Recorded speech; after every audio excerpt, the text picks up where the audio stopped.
These are a group of monsters in the process of mutation. Their eyes are pale white, and their entire faces are stuck together. There is only a huge, gaping mouth left. Their fingers are twisted and grow rapidly. Eventually, they grow long, thin tongues, and even their legs start to distort. They live by eating eyeballs and are extremely brutal. They long for immortality, so they search the whole world for time loops, capture time birds, and keep conducting experiments. Soon, the invisible monsters will come here. Miss Peregrine asks all the children to pack their things and get ready to leave, and Jack has to go too. However, on his way back, he encounters Peter, the leader of the invisible monsters who can change his form at will. Then Peter takes Jack hostage and threatens Miss Peregrine. Miss Peregrine has no choice but to comply. She turns into a time bird and flies into the cage. After Peter gets what he wants, he leaves the castle, but those invisible monsters are still lingering around. Jack hides with the children in the house, blocking the doors and windows tightly. But the monsters still break in. Everyone can't see them. A child is accidentally caught. At the critical moment, Jack shoots the monster, buying everyone time to escape. The children quickly escape through the window. At the crucial moment,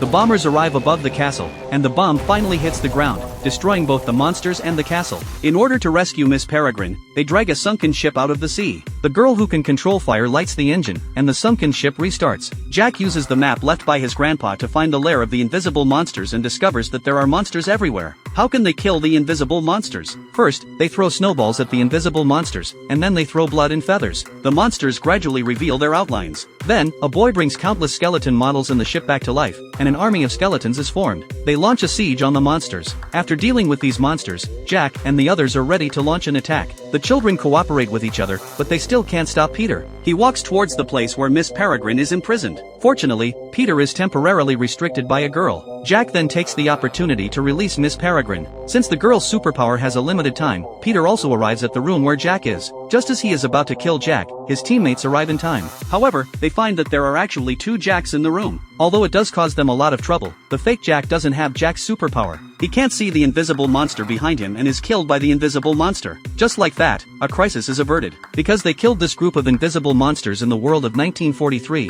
when they return to the real world, Grandpa is still alive. Jack tells Grandpa everything that happened. Grandpa gives him a gift, the map of all the time loops in the world and the travel expenses, and encourages him to find his own life. So Jack sets off immediately. He runs all over the world's time-space portals and finally meets the girl. This is a dark fairy tale for adults. All the beauty has turned into absurdity and oddity. You can choose not to believe in fairy tales, but please don't lose your imagination.